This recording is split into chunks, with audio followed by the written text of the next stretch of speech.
बिस्मिल्लाहिर्रहमानिर्रहीम। अस्सलाम वालेकुम डियर स्टूडेंट्स। हम आज के लेक्चर में ये 4 टॉपिक्स पढ़ेंगे। Biosynthesis and degradation of triglycerides, fatty acid oxidation, metabolism of cholesterol and metabolism of eicosanoids. तो आइए सबसे पहले स्टार्ट लेते हैं biosynthesis of tri acyl glycerol से। ट्राई इसाइल ग्लिसरॉल की बायोसिंथेसिस की इब्तिदा ग्लिसरॉल 3 फास्फेट से होती है। ग्लिसरॉल 3 फास्फेट पहले स्टेप में लाइसोफॉस्फेटिडिक एसिड में कन्वर्ट हो जाता है। उसके बाद ये फास्फेटिडिक एसिड बनाता है। फास्फेटिडिक एसिड के बाद डाई इसाइल ग्लिसरॉल बनता है। डाई इसाइल ग्लिसरॉल के बाद ट्राई इसाइल ग्लिसरॉल बनता है। पहले स्टेप को जो एंजाइम कैटालाइज करता है उसका नाम है ग्लिसरॉल 3 फास्फेट इसाइल ट्रांसफरेज। दूसरे स्टेप के कैटालाइज करने वाली एंजाइम का नाम है इसाइल ग्लिसरोफॉस्फेट इसाइल ट्रांसफरेज। तीसरे स्टेप को कैटालाइज करने वाली एंजाइम का नाम है फास्फेटिडिक एसिड फास्फोहाइड्रोलेज। और आखिरी स्टेप को कैटालाइज करने वाली एंजाइम का नाम है डाई इसाइल ग्लिसरॉल इसाइल ट्रांसफरेज। इस पाथवे में 3 फैटी इसाइल को ए अपना फैटी एसिड डिलीवर कर देता है ग्लिसरॉल मॉलिक्यूल को। पहले स्टेप में एक फैटी इसाइल को ए अपना फैटी एसिड डिलीवर कर देता है कार्बन नंबर 1 को। फिर दूसरे स्टेप में कार्बन नंबर 2 को अपना फैटी एसिड डिलीवर कर देता है और फिर आखिरी स्टेप में कार्बन नंबर 3 को एक फैटी एसिड ये डिलीवर कर देता है। इस तरह कार्बन नंबर 1 के साथ फैटी एसिड ईस्टर बनाता है पहले स्टेप में। दूसरे स्टेप में कार्बन नंबर 2 के साथ दूसरा फैटी एसिड ईस्टर बॉन्ड बनाता है। तीसरे स्टेप में फास्फेट ग्रुप रिमूव हो जाता है और आखिरी स्टेप में तीसरे कार्बन के साथ भी एक फैटी एसिड ईस्टर लिंकेज बना के ट्राई इसाइल ग्लिसरॉल बनाता है। अब आते हैं इसी ट्राई इसाइल ग्लिसरॉल के ब्रेकडाउन की तरफ। इसकी ब्रेकडाउन कुछ इस तरह होती है, एक एक ईस्टर लिंकेज टूटता है और इससे फैटी एसिड अलग हो जाता है और आखिर में हमारे पास ग्लिसरॉल मॉलिक्यूल बन जाता है। इसको कैटालाइज करने में जो एंजाइम इन्वॉल्व है वो है लाइपेज। लाइपेज क्या करता है कि ये इसकी हाइड्रोलिसिस करता है इसके ईस्टर लिंकेज। पहले स्टेप में ये कार्बन नंबर 1 के ईस्टर लिंकेज को हाइड्रोलाइज करता है और इस तरह हमारे पास डाई इसाइल ग्लिसरॉल बनता है या जिसे डाई ग्लिसराइड भी कहा जाता है। इस रिएक्शन के दौरान एक वाटर का मॉलिक्यूल भी हिस्सा लेता है। चूंकि ये हाइड्रोलिसिस रिएक्शन है इसलिए वाटर का मॉलिक्यूल इस बॉन्ड को ब्रेक करने में इन्वॉल्व है। दूसरे रिएक्शन में भी हाइड्रोलिसिस होता है और वही लाइपेज एंजाइम उसको कैटालाइज करता है। इस दौरान कार्बन नंबर 3 का ईस्टर लिंकेज टूटता है और फैटी एसिड आजाद हो जाता है। फिर इसके बाद एक तीसरा स्टेप होता है जिसमें एक आइसोमरेज एंजाइम हिस्सा लेता है और वो इस सेकंड कार्बन पे फैटी एसिड जो है इसको रिमूव करके कार्बन नंबर 1 पे ले आता है। फिर उसके बाद एक और लाइपेज एंजाइम उस रिएक्शन को हाइड्रोलाइज करता है और कार्बन नंबर 1 से भी फैटी एसिड को रिमूव कर देता है और इस तरह हमारे पास फैटी एसिड और ग्लिसरॉल मॉलिक्यूल बन जाते हैं। अब जब ये फैटी एसिड फ्री हो जाते हैं तो इसकी फिर फर्दर ऑक्सीडेशन हो जाती है और ये फैटी एसिड ऑक्सीडेशंस मुख्तलिफ टाइप्स के होते हैं और इन टाइप्स में शामिल हैं beta oxidation, alpha oxidation of fatty acids, omega oxidation and peroxisomal oxidation. इन तीनों में फर्क यह है कि बीटा ऑक्सीडेशन माइटोकॉन्ड्रिया में होता है, अल्फा ऑक्सीडेशन ब्रेन और लिवर में प्रीडोमिनेंटली होता है, ओमेगा ऑक्सीडेशन उस वक्त होता है जब बीटा ऑक्सीडेशन इम्पेयर्ड हो जाता है, जबकि पैरोक्सिसोमल ऑक्सीडेशन बड़े बड़े फैटी एसिड्स के मॉलिक्यूलों को ट्रिम करके छोटा बना देता है। बीटा ऑक्सीडेशन में हर साइकिल में 2 कार्बन यूनिट्स फैटी एसिड से कट जाते हैं। अल्फा ऑक्सीडेशन में हर साइकिल में सिर्फ 1 कार्बन कटता है। बीटा ऑक्सीडेशन में जो 2 कार्बन हर स्टेप में रिमूव होते हैं वो एसिटाइल को ए बनाते हैं, जबकि अल्फा ऑक्सीडेशन में जो 1 कार्बन का मॉलिक्यूल रिलीज होता है वो in the form of carbon dioxide release होता है। इनमें से जो अहम ऑक्सीडेशन है वो बीटा ऑक्सीडेशन है। तो बीटा ऑक्सीडेशन की जो पाथवे है वो यहाँ पे आप सामने देख रहे हैं। इसमें क्या होता है कि ये एक फैटी एसिड होता है, उसकी मुख्तलिफ स्टेप्स के जरिए से ब्रेक डाउन होती है। बीटा ऑक्सीडेशन के पहले स्टेप में फैटी एसिड के साथ एक कोएंजाइम ए रिएक्शन कर देता है। इस रिएक्शन के नतीजे में हमारे पास जो प्रोडक्ट बनता है वो फैटी इसाइल को ए कहलाता है और इस स्टेप में एनर्जी रिक्वायर्ड होती है जो कि एटीपी से हासिल होती है और एटीपी जो है वो 2 फास्फेट मॉलिक्यूल रिलीज करके एएमपी में कन्वर्ट हो जाता है। इस रिएक्शन को कैटालाइज करने वाला एंजाइम थायोकाइनेज कहलाता है और ये आप देख सकते हैं कि कोएंजाइम ए ने इस ऑक्सीजन को रिप्लेस करके इस कार्बन के साथ कोवेलेंट बॉन्ड बनाया हुआ है। ये याद रखिए कि ये स्टेप सिर्फ एक ही दफा होता है। बाकी जो साइकिल्स रिपीट होते हैं वो यहाँ से स्टार्ट होके इधर तक खत्म होते हैं और दोबारा जब ये दूसरा साइकिल होता है वो फिर इस स्टेप से शुरू होता है। ये स्टेप सिर्फ एक ही दफा होता है हर फैटी एसिड के लिए। इस स्टेप में क्या होता है कि एक FAD मॉलिक्यूल हिस्सा लेता है और वो 2 हाइड्रोजन के मॉलिक्यूल इस फैटी इसाइल CoA से रिमूव कर देता है। और वो 2 हाइड्रोजन ये कहां से उठा लेता है? एक ये पिंक कलर का हाइड्रोजन उठा लेता है और एक इस ग्रीन कलर के हाइड्रोजन को उठा लेता है। जब ये दोनों हाइड्रोजन को यहाँ से रिमूव कर देता है तो उसके नतीजे में यहाँ पे एक डबल बॉन्ड बन जाता है, जैसे कि आप यहाँ पे देख सकते हैं। यहाँ से एक हाइड्रोजन रिमूव हो गया है और एक इस पिंक कलर से, और दरमियान में एक डबल बॉन्ड बन गया है। ये डबल बॉन्ड क्यों बन गया है? क्योंकि 2 हाइड्रोजन यहाँ से FAD ने उठाए हैं और FAD जिसके नतीजे में FADH2 बन चुका है। चूंकि इस स्टेप में डिहाइड्रोजनेशन हो रही है, लिहाजा इसमें जो एंजाइम हिस्सा लेता है वो डिहाइड्रोजिनेज कहलाता है और उसका पूरा नाम है इसाइल CoA डिहाइड्रोजिनेज। फिर नेक्स्ट स्टेप में एक वाटर का मॉलिक्यूल इस डबल बॉन्ड पे अटैक कर देता है और इसको अपना हाइड्रोजन और हाइड्रोक्सिल ग्रुप डिलीवर कर देता है। तो होता कुछ इस तरह है कि हाइड्रोक्सिल ग्रुप इस कार्बन के साथ ऐड हो जाता है, जैसे कि आप यहाँ पे देख सकते हैं, और इसका जो हाइड्रोजन है वो इस कार्बन के साथ अटैच हो जाता है। तो इस तरह डबल बॉन्ड का यहाँ पे खात्मा हो जाता है और यहाँ पे एक हाइड्रोक्सिल ग्रुप अटैच हो जाता है। तो इस तरह हमारे पास जो नया कंपाउंड बनता है उसको बीटा हाइड्रोक्सी इसाइल CoA कहा जाता है। इस रिएक्शन को जो एंजाइम कैटालाइज करता है उसे इनोइल CoA हाइड्रेटेज कहते हैं और इस रिएक्शन के दौरान हाइड्रेशन होती है। नेक्स्ट स्टेप में दोबारा से डिहाइड्रोजनेशन होती है। इस दफा जो डिहाइड्रोजनेशन होती है उसमें 2 हाइड्रोजन रिमूव होते हैं। एक ये हाइड्रोक्सिल वाला हाइड्रोजन रिमूव होता है और दूसरा जो बीटा कार्बन के साथ अटैच्ड है ये वाला हाइड्रोजन। जब ये हाइड्रोजन और ऑक्सीजन वाला हाइड्रोजन रिमूव हो जाते हैं तो उसके नतीजे में ये ऑक्सीजन इस कार्बन के साथ डबल बॉन्ड बना लेता है, जो कि आप यहाँ पे देख सकते हैं।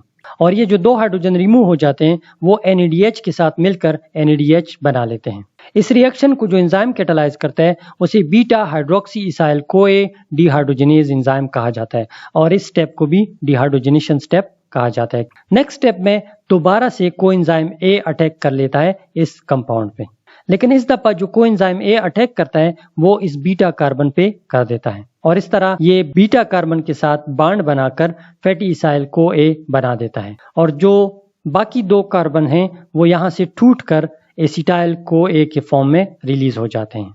जैसे कि मैंने शुरू में बताया कि इस पाथवे में हर स्टेप में 2 कार्बन कटते हैं फैटी एसिड से और वो बनाते हैं एसिटाइल CoA।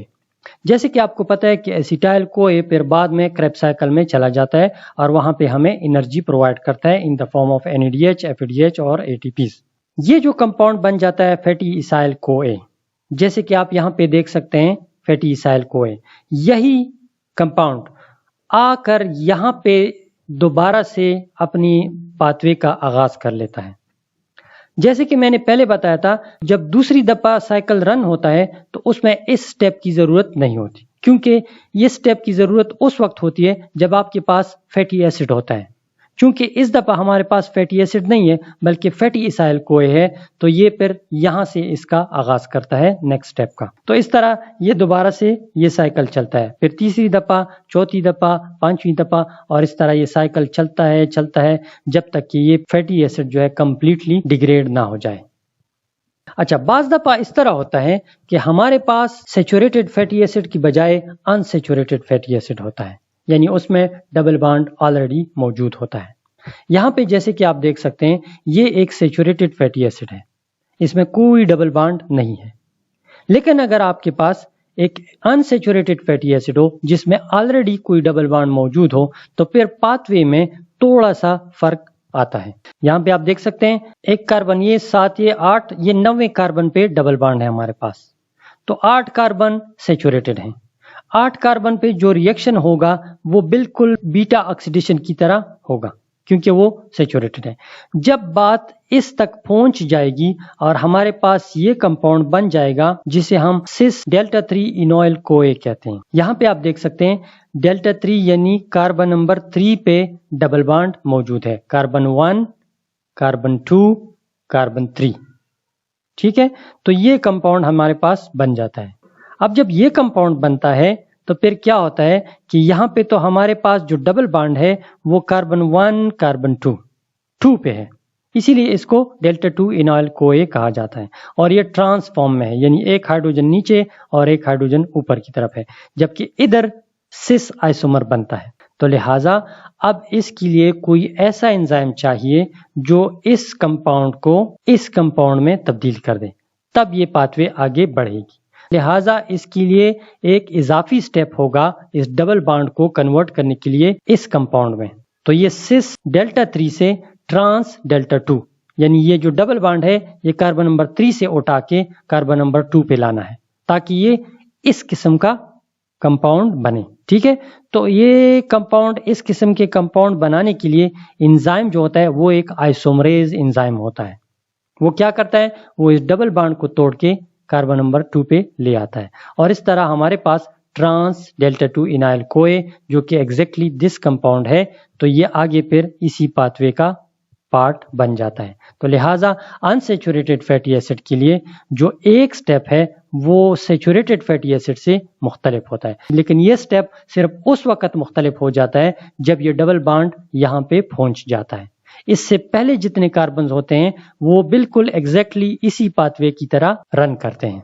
उनसे कार्बन के टूटने का अमल एग्जैक्टली सैचुरेटेड फैटी एसिड की तरह ही होता है, और यही पाथवे उस पर रन होती है और यही एंजाइम्स उस पर एक्शन करते हैं। सिर्फ उस वक्त आइसोमरेज एंजाइम हिस्सा लेता है जब ये डबल बॉन्ड इस कार्बन पे पहुंच जाता है, यानी कार्बन नंबर 3 पे।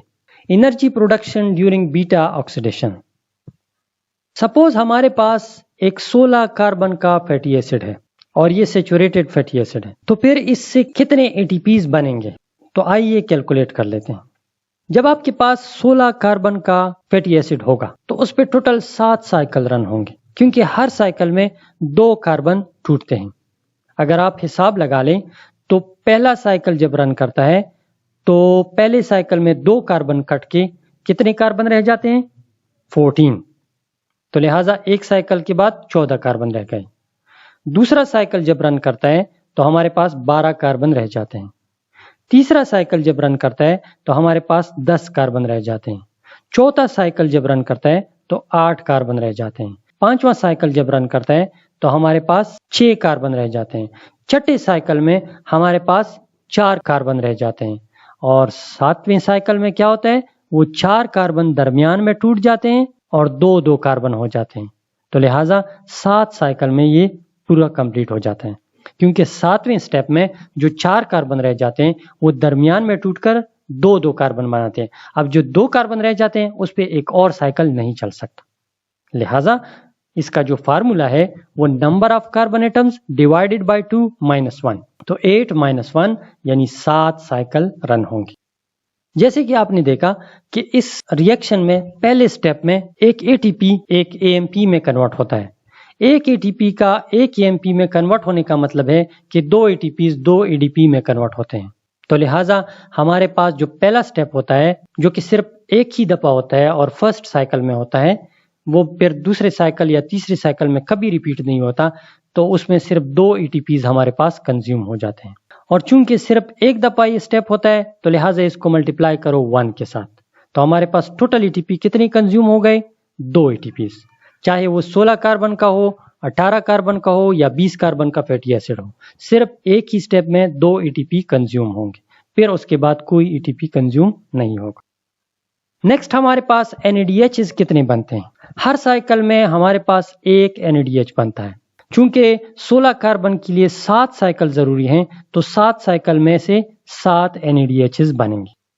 हर साइकिल में एक FADH बनता है। चूंकि 7 साइकिल हैं तो 7 साइकिल में 7 FADH बनते हैं। हर साइकिल में एक एसिटाइल कोए बनता है, सिवाय आखिरी साइकिल के, क्योंकि जब 4 कार्बन आखिरी साइकिल में टूटते हैं तो 2 कार्बन होते हैं और दोनों एसिटाइल कोए ही होते हैं। तो लिहाजा पहले 6 साइकिल में एक एसिटाइल कोए बनता है, तो 6 साइकिल से मल्टीप्लाई करके 6 एसिटाइल कोए बनते हैं, और आखिरी साइकिल में 2 एसिटाइल कोए बनते हैं। लिहाजा वो टोटल आखिरी वाली साइकिल में 2 एसिटाइल कोए बन जाते हैं। टोटल एसिटाइल कोए पर तादाद कितनी हो गई? 2 आखिरी स्टेप वाले, 6 पहले 6 वाले, तो ये टोटल एसिटाइल कोए हमारे पास 8 बनते हैं। अब आइए इनका एटीपीज कैलकुलेट करते हैं। एक NADH को अगर कंसीडर किया जाए 2.5 ATPs के, तो हमारे पास 7 NADH से कितने ATPs बनेंगे? 17.5। और अगर एक FADH को 1.5 ATP कंसीडर किया जाए तो 7 FADH से 10.5 ATPs बनेंगे। इसी तरह एक एसिटाइल CoA क्रेब्स साइकिल में दाखिल होता है और उससे फिर ATP, NADH और FADH बनते हैं और वो NADH, FADH फिर इलेक्ट्रॉन ट्रांसपोर्ट चेन में जाके ATPs बनाते हैं और इस तरह एक एसिटाइल CoA से 10 ATPs बनते हैं। हर एसिटाइल CoA से जब 10 बनते हैं और हमारे पास टोटल 8 एसिटाइल CoA हैं तो इसको जब मल्टीप्लाई करेंगे तो हमारे पास 80 ATPs एसिटाइल CoA से बनते हैं और जब आप टोटल ATPs को कैलकुलेट करते हैं तो ये 108 ATPs बनते हैं और इसमें से जो 2 ATPs शुरू में कंज्यूम हो जाते हैं उसको अगर आप माइनस कर दें तो हमारे पास टोटल 106 ATPs बनते हैं। लिहाजा अगर आपके पास 16 कार्बन का फैटी एसिड है तो उससे टोटल 106 ATPs बनते हैं। इसीलिए हम कहते हैं कि एज कंपेयर टू कार्बोहाइड्रेट और प्रोटीन, फैटी एसिड जो होता है वो हमें ज्यादा एनर्जी प्रोवाइड करता है, क्योंकि आप देख सकते हैं कि वो अगर एक आपके पास फैटी एसिड हो तो उससे टोटल 106 ATPs बनते हैं, जबकि ग्लूकोज के सिलसिले में आपने देखा था कि वो जब ATPs हमने कैलकुलेट किए तो वो अराउंड 29 और 30 ATPs बनते थे।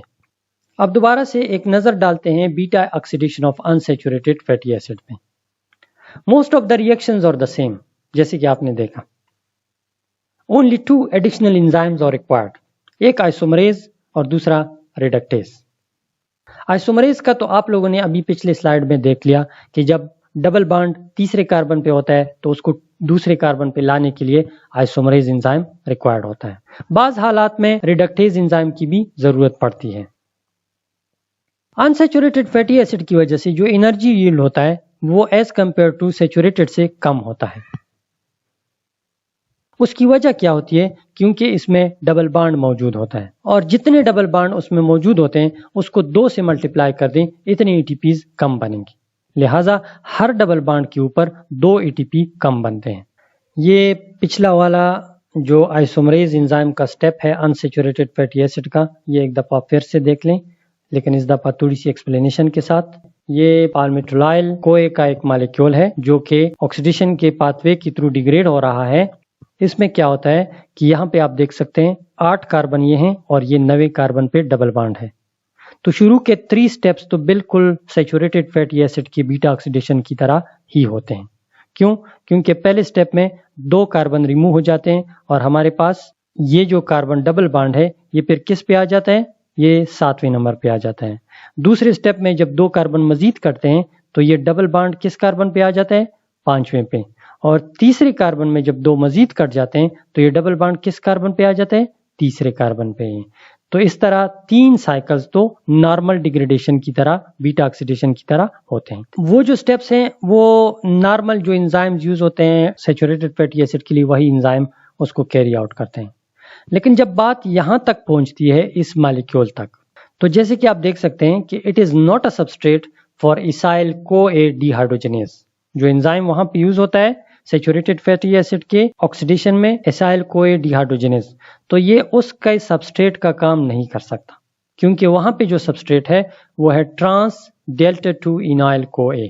तो अब जरूरी है कि पहले इसको तब्दील किया जाए ट्रांस डेल्टा 2 इनाइल CoA में, यानी इस डबल बॉन्ड को कार्बन 3 से उठा के कार्बन 2 पे लगाया जाए। तो इसके लिए जो एंजाइम इस्तेमाल होता है वो आइसोमरेज है। आइसोमरेज इस डबल बॉन्ड को कार्बन नंबर 2 पे ले आता है। जो सबसीक्वेंट रिएक्शंस हैं वो फिर से वही रिएक्शंस हैं जो नॉर्मल बीटा ऑक्सीडेशन में होते हैं और वही एंजाइम्स उसमें यूज होते हैं। Metabolism and clinical significance of cholesterol. जो कोलेस्ट्रॉल है उसका फंक्शन क्या है? ये मेम्ब्रेन का एक कंपोनेंट के तौर पर काम करता है। इसी तरह इससे बाइल एसिड भी डिराइव होता है, विटामिन डी भी बनता है और स्टीरॉयड हार्मोन भी इसी से बनते हैं।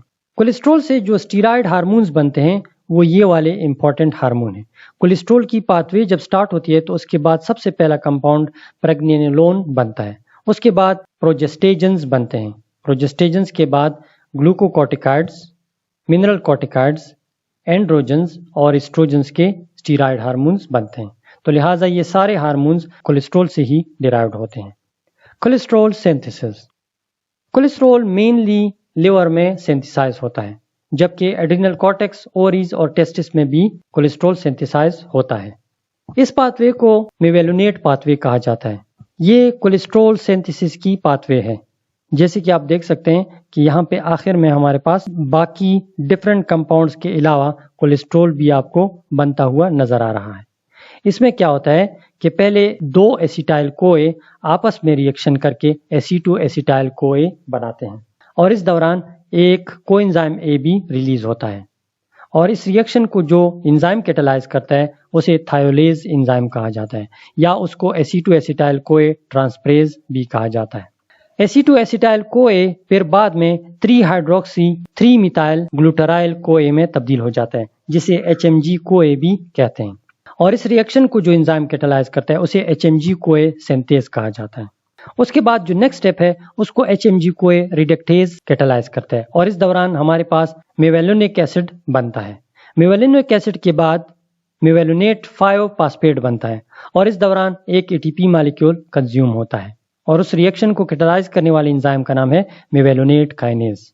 नेक्स्ट स्टेप को जो एंजाइम कैटालाइज करता है उसको फास्फोमेवेलोनेट काइनेज कहा जाता है और उस स्टेप में भी एक ATP कंज्यूम होके जो नया कंपाउंड बनता है उसको मेवेलोनेट 5 पायरोफॉस्फेट कहा जाता है। और जो नेक्स्ट स्टेप है उसमें एक कार्बन डाइऑक्साइड मॉलिक्यूल रिलीज होकर आइसोपेंटीनाइल 5 पायरोफॉस्फेट बनाता है और जो एंजाइम इसको कैटालाइज करता है उसको मेवेलोनेट 5 पायरोफॉस्फेट डिकार्बोक्सिलेज कहा जाता है। नेक्स्ट जो एंजाइम है उसका नाम है आइसोपेंटीनाइल पायरोफॉस्फेट आइसोमरेज। ये इस कंपाउंड का आइसोमर बनाता है जिसको डाई मिथाइलाइल पायरोफॉस्फेट कहा जाता है। इसके बाद जो कंपाउंड बनता है उसे जेरेनाइल पायरोफॉस्फेट कहा जाता है और इसमें जो एंजाइम इन्वॉल्व है उसको फॉर्निसाइल डाइफॉस्फेट सिंथेज कहा जाता है। नेक्स्ट स्टेप में फॉर्निसाइल पायरोफॉस्फेट बनता है और इसमें एंजाइम जो इन्वॉल्व है उसे फॉर्निसाइल डाइफॉस्फेट सिंथेज कहते हैं।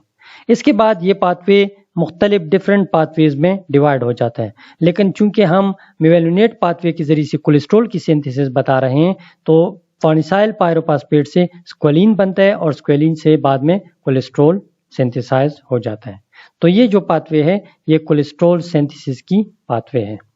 ये जितनी भी पाथवेज का पिछले हमने जिक्र किया या अभी आगे वाले स्लाइड्स में जो पाथवे आ रहे हैं इसमें से क्वेश्चंस जो आएंगे MCQs के लिहाज से वो इस तरह होंगे कि या तो आपको सीक्वेंस ऑफ कंपाउंड्स दिया गया होगा कि वो करेक्ट है या करेक्ट नहीं है, या पाथवे का नाम पूछा गया होगा कि ये कौन सी पाथवे है, या इस तरह पूछा जा सकता है कि कोलेस्ट्रॉल किस पाथवे के जरिए से सिंथेसाइज होता है, या किसी खास पाथवे में एंजाइम के बारे में पूछा जा सकता है।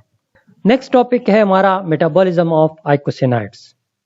आइकोसाइनाइड्स के बारे में मेरी एक डिटेल के साथ वीडियो मौजूद है। अगर आपने वो वीडियो देखनी हो तो उसका नीचे डिस्क्रिप्शन में लिंक दिया हुआ है, आप वहां पे जाके उसके बारे में डिटेल से जान सकते हैं कि आइकोसाइनाइड क्या है और प्रोस्टाग्लैंडिन वगैरह क्या चीजें हैं। तो आइकोसाइनाइड जो है वो एक सिग्नलिंग मॉलिक्यूल है जो कि 20 कार्बन फैटी एसिड से बनता है और ये बहुत ही अहम कंपाउंड्स हैं जो कि बॉडी के मुख्तलिफ सिस्टम्स को कंट्रोल करने में इन्वॉल्व है, मसलन इन्फ्लेमेशन और इम्यूनिटी वगैरह में। इसी तरह ये एज ए मैसेंजर भी काम करता है सेंट्रल नर्वस सिस्टम में। आइकोसाइनाइड्स के फिर फर्दर सब फैमिलीज भी हैं, मसलन प्रोस्टाग्लैंडिन फैमिली, प्रोस्टासाइक्लिन फैमिली, थ्रोम्बोक्सिन्स, लिपोक्सिन्स और ल्यूकोट्राइन्स। ये मुख्तलिफ किस्म के आइकोसाइनाइड्स हैं। अब मैं आप लोगों को आइकोसाइनाइड पाथवे दिखा देता हूं, लेकिन आइकोसाइनाइड पाथवे से पहले कुछ स्टेप्स मैं आप लोगों को बताना चाहता हूं जो कि आइकोसाइनाइड पाथवे स्टार्ट होने से पहले वाक़या होते हैं। सबसे पहली बात जो आइकोसाइनाइड पाथवे को स्टार्ट करने का सबब बनती है वो है सेल की एक्टिवेशन। सेल कैसे एक्टिवेट होता है? या तो उसको मैकेनिकल ट्रॉमा हो जाता है, मैकेनिकल इंजरी हो जाती है, डैमेज हो जाता है, या साइटोकाइंस मॉलिक्यूल जो होते हैं वो इसको एक्टिवेट कर देते हैं। इसके अलावा ग्रोथ फैक्टर्स या कोई और ऐसी स्टिमुलाई जो इसको एक्टिवेट करे सेल को ताकि वो आइकोसाइनाइड पाथवे स्टार्ट कर सके। अच्छा, जब ये सारे जो स्टिमुलाइज हैं जब सेल पे एक्शन करते हैं तो ये ट्रिगर करते हैं release of phospholipase enzyme at the cell membrane. तो फास्फोलाइपेज एंजाइम जब रिलीज होता है तो ये फर्दर रिएक्शन में हिस्सा लेता है। ये फास्फोलाइपेज एंजाइम फिर फर्दर आगे जाता है न्यूक्लियर मेम्ब्रेन की तरफ। फास्फोलाइपेज चूंकि एक एंजाइम है तो लिहाजा ये कैटालिसिस करता है ईस्टर बॉन्ड्स की थ्रू हाइड्रोलिसिस। कौन से ईस्टर बॉन्ड की हाइड्रोलिसिस करता है ये? या तो ये फास्फोलिपिड में मौजूद ईस्टर बॉन्ड को हाइड्रोलाइज करता है या डाई इसाइल ग्लिसरॉल में मौजूद ईस्टर बॉन्ड को ब्रेक कर देता है। फास्फोलिपिड के लिए जो एंजाइम है उसको कहते हैं फास्फोलाइपेज A2 और डाई इसाइल ग्लिसरॉल के ईस्टर को जो हाइड्रोलाइज करता है उस एंजाइम का नाम है फास्फोलाइपेज C। जब ये एंजाइम्स इन दो कंपाउंड्स पे रिएक्शन करते हैं तो उसके नतीजे में हमारे पास 20 कार्बन फैटी एसिड रिलीज हो जाता है और ये 20 कार्बन फैटी एसिड फिर ऑक्सीजनेट हो जाता है, यानी उसकी ऑक्सीडेशन हो जाती है मुख्तलिफ पाथवेज के थ्रू और उन मुख्तलिफ पाथवेज को एइकोसाइनाइड पाथवेज कहा जाता है। आइए इन दोनों पाथवेज पे एक नजर डालते हैं। पहले है प्रोस्टानाइड पाथवे। प्रोस्टानाइड पाथवे को आप prostaglandin and arachidonic acid metabolism भी कह सकते हैं। ये एक सेल मेम्ब्रेन है। आप देख सकते हैं कि मैकेनिकल इंजरी वगैरह की वजह से फास्फोलाइपेज एंजाइम रिलीज होता है। फास्फोलाइपेज फिर यहाँ से एराकिडोनिक एसिड को रिलीज कर देता है। एराकिडोनिक एसिड फिर प्रोस्टाग्लैंडिन G2 में कन्वर्ट हो जाता है और प्रोस्टाग्लैंडिन G2 फिर प्रोस्टाग्लैंडिन H2 में कन्वर्ट होता है और इसके लिए दो एंजाइम्स यूज हो सकते हैं, या तो साइक्लोऑक्सीजिनेज 1 या साइक्लोऑक्सीजिनेज 2। ये दोनों एंजाइम्स प्रोस्टाग्लैंडिन G2 से प्रोस्टाग्लैंडिन H2 बनाते हैं। ये प्रोस्टाग्लैंडिन H2 फिर फर्दर मुख्तलिफ पाथवेज के थ्रू मुख्तलिफ कंपाउंड्स बना देता है। मसलन एक पाथवे के थ्रू ये प्रोस्टासाइक्लिन यानी PGI2 बनाता है, किसी और पाथवे के थ्रू ये थ्रोम्बोक्सिन A2 बनाता है, एक और पाथवे के जरिए से ये प्रोस्टाग्लैंडिन E2 बनाता है और एक और पाथवे के थ्रू ये प्रोस्टाग्लैंडिन F2A बनाता है। ये जो बनता है ये एंडोथेलियम, किडनी और ब्रेन में बनता है। ये चीज प्लेटलेट्स, मैक्रोपेजेस, किडनी और स्मूथ मसल्स में बनता है और ये ब्रेन में, किडनी में और स्मूथ मसल्स में, जबकि ये जो चीज है ये ब्रेन, किडनी और स्मूथ मसल्स में बनता है। ये जो पाथवे आप देख रहे हैं इसको प्रोस्टानाइड पाथवे कहा जाता है। इसके बाद एक और पाथवे है एइकोसाइनाइड पाथवे में से, वो है ल्यूकोट्राइन पाथवे। ल्यूकोट्राइन में आप देख सकते हैं कि मेम्ब्रेन फास्फोलिपिड पे एक्शन करता है फास्फोलाइपेज A2 एंजाइम। ये स्टिमुलेशन की बात करता है। जब स्टिमुलस मिलता है तो ये एंजाइम एक्टिवेट हो जाता है और वो मेम्ब्रेन से एराकिडोनिक एसिड को रिलीज करवा देता है। एराकिडोनिक एसिड पे फिर लिपोक्सिजिनेज एंजाइम एक्शन कर देता है। इस एंजाइम के कैटालाइज करने की वजह से जो कंपाउंड हमारे पास बनता है उसको ल्यूकोट्राइन A4 कहा जाता है। ल्यूकोट्राइन A4 फिर ल्यूकोट्राइन B4 में कन्वर्ट हो जाता है। उसके लिए जो एंजाइम होता है वो ल्यूकोट्राइन A4 हाइड्रोलेज है। अगर इस पे ल्यूकोट्राइन C4 सिंथेज एक्शन करे तो हमारे पास ल्यूकोट्राइन C4 बनता है। ल्यूकोट्राइन C4 पे अगर gamma glutamyl transferase enzyme action करे तो ल्यूकोट्राइन D4 बनता है। ल्यूकोट्राइन D4 फिर ल्यूकोट्राइन E4 में कन्वर्ट हो जाता है डाइपेप्टाइडेज एंजाइम के जरिए से। तो ये जो पाथवे है इसको ल्यूकोट्राइन पाथवे कहा जाता है। तो यहाँ पर हमारा आज का लेक्चर खत्म हो जाता है। Thank you, Allah Hafiz.